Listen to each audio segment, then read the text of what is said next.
Oh, we're not live everywhere. Hi. Hi, we're live.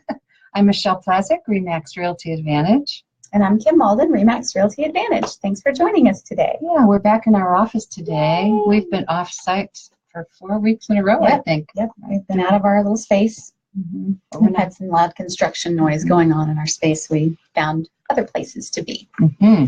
So today we're talking about whether or not it's beneficial to buy or rent. Yep. That's a big controversy. Yes. There are a lot of opinions on this. There really are. There really are. We have determined between the two of us that it really just depends on the situation and, of course, the city that you're in. Yeah. And obviously, we think it's better to buy because that's how we make our living. But no, really, I mean, objectively, it depends on your lifestyle, the city you live in, the situation you might be in. There's a lot that goes into it. A lot goes into it. So I think the first thing is really, how long do you plan on staying in one place? That's the big question. We here in San Antonio have a lot of military, and so that's a big question for them. Most of them are only going to be here 3 years, and some of them are a little bit leery about buying, but we have a lot of military that will buy and sell within that 3 years. I have a lot that buy and then rent because San Antonio is such, they rent it out because San Antonio is such a great city for military retirees to come back to. Correct. So they'll buy a home with the intention of renting it when they get moved and then coming back to it. Yes. So I have that as well.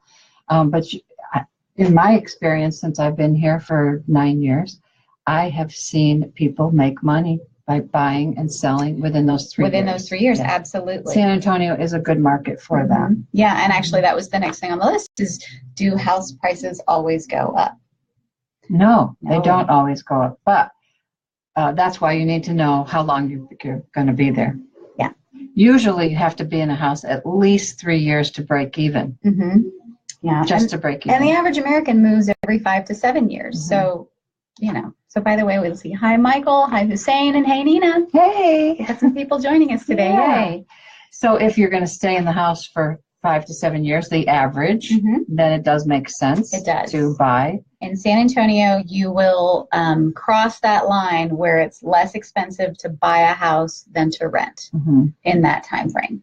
Yes. There are other cities. Hawaii was a big state. Hawaii was one of the places where it takes a long time before it's actually less expensive to own a house than to rent. There in California as well, because the houses are so expensive.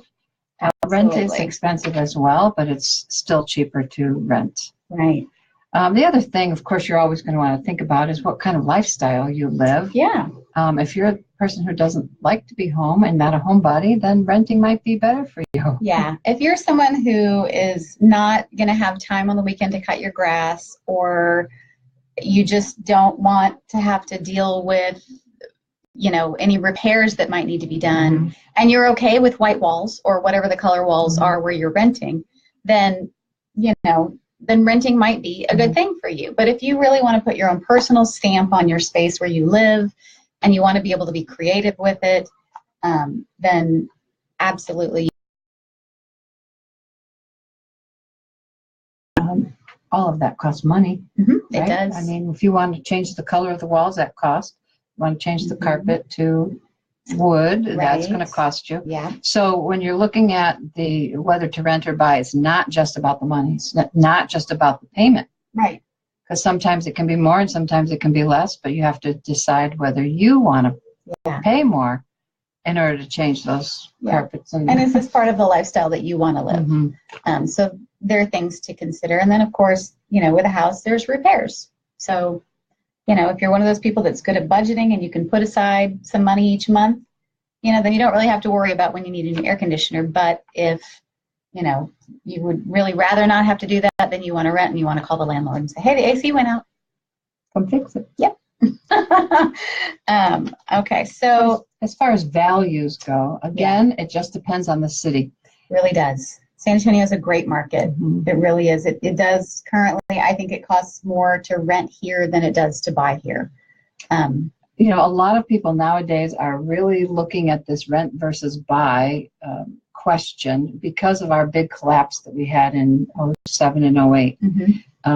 We didn't experience it here in San Antonio as badly as the rest of the country did because our prices here seem to increase at a very steady pace. They don't go spiking at all. Yeah. So if you don't spike up, then you're not going to spike down usually. Exactly. Yeah. We did come down, but it wasn't as big of a hit as some of the other states did. So for us, I think it's still going to always be, you're always going to increase in value for the most part and for the long term. So someone just asked opinions on home warranties because we were talking about repair costs.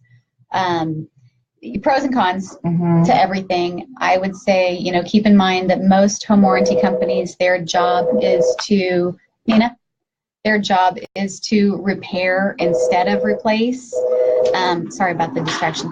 But so you want to keep that in mind, and you also want to make sure that you look at your home warranty policy really closely to see what they do cover and what you've signed up for.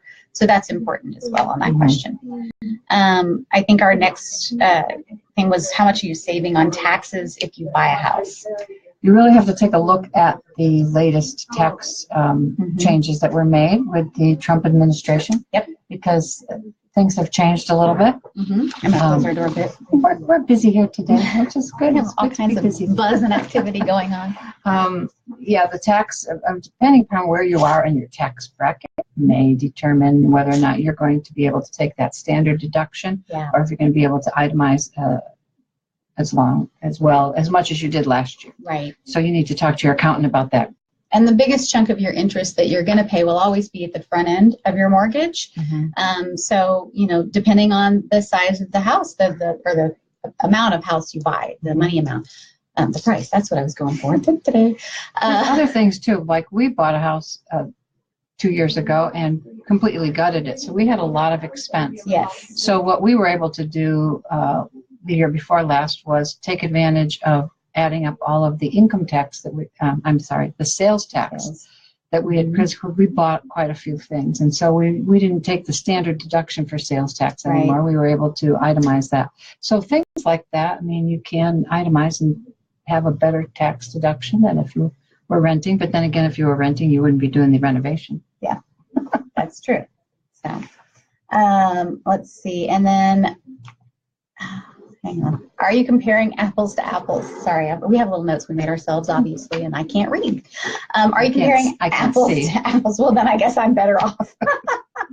Apples to apples. So, are you comparing your 2-bedroom, 1-bath apartment that doesn't have a carport or a garage to a 4-bedroom, 3-bath house in a subdivision with a pool, whereas maybe your apartment doesn't have a pool? I don't know, but make sure that when you're making this decision for yourself that you're comparing apples to apples. Is when you say, is it cheaper? Because obviously I can go out and get a studio apartment and pay less for that than I pay for a mortgage, but then I don't have a backyard, which somebody mentioned backyards are supposed to be relaxing.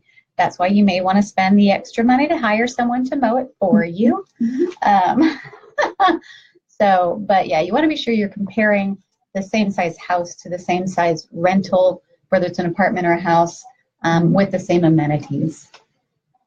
While we're talking about prices and comparing, I just want to also point out that when you're online, a lot of these websites like Zillow and Trulia, for example, you'll see, own this house, your mortgage will be $14.92. Right. But they don't tell you is that the taxes aren't included in that, or the insurance. Yes. So that is just the mortgage principal and interest amount. That is not including any of the taxes. And that here in San Antonio could be a considerably more amount higher. Absolutely. So again, that's apples to apples. You really want to know what's in your mortgage for that X number of dollars a month to the X number of dollars a month that you're paying for rent. So that, again, apples to apples, not just in what you're looking at, but what you're spending. A good rule of thumb has always been you should not pay more than 25% of your gross income in your mortgage or rent payment. So that will come into play as a factor as to whether or not you are ready to buy. Yeah. Because if your payment's going to be $1,000 a month, you better be bringing in $4,000 a month. Don't think that you're going to be able to do it on anything less and be comfortable. Well, and a lot of times I think our lenders, they're like, okay, you can spend up to this. And just because you're qualified to spend up to that doesn't mean that you necessarily should. Right. Nobody needs to be house poor. So keep that in mind too, because a lot of us, I don't think very many people stick to that 25% rule. No, probably not. Yeah, I think they get enticed by all of the beautiful feature of a more expensive home. But if you can stick to that 25% rule, then you really will be doing yourself a favor. Because keep in mind, if you're going from that 1-bedroom studio apartment to the 3-bedroom, 2-bath house, your costs are going to increase. Your electricity, your water that you spend watering your lawn, and you didn't water a lawn before. Yep. So you do have to think about those things. And if you were in an apartment, you probably didn't even pay for water, period. Probably not. So does the 25% rule include real estate taxes and homeowners insurance? Yes. It should, but again, very few people actually stick to that 25% rule. And it is, I mean, it's difficult. If you're making $100,000 a year, you know, and you're looking at what you can buy, it's difficult. So you really do, you just need to take your overall budget and make sure that you stay in your comfort zone, because very few people are actually renting within the 25% rule right now. Right. And, you know, keep in mind that some people have 2 car payments, and so that rule of thumb doesn't necessarily apply to everyone, Right. but you just need to be in your comfort zone. But there's always a lot of extra expenses in home ownership that you're not used to for a first-time home buyer. You need to think about those things. Right. And if you have questions, call us. We'll be happy to walk you through it. Obviously, we think home ownership is a great thing and that you should dive in head first. But we'll walk you in on the baby steps. So there was somebody said that you're throwing your money away when you rent. And that's been around forever. People have said that, made that comment. What do you think about that comment?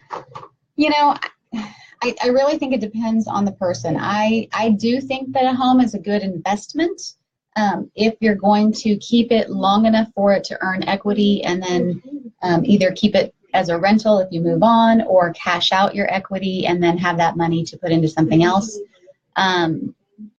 But I really would rather pay myself than pay someone else. And obviously that's why I'm not just a homeowner, but a realtor. Yes, it's true. We do like to sell houses, so we like people to buy. Yeah, but you know, I don't think I ever want to sell to someone and have them end up regretting. So if you have questions, we'll gladly answer them. And if it means you don't buy a house, that's perfectly fine. So I think that's it for now. And if you have any other questions, let us know. We'd be happy to answer and post them on our walls or give us a call. Okay. Y'all have a great week. Bye-bye.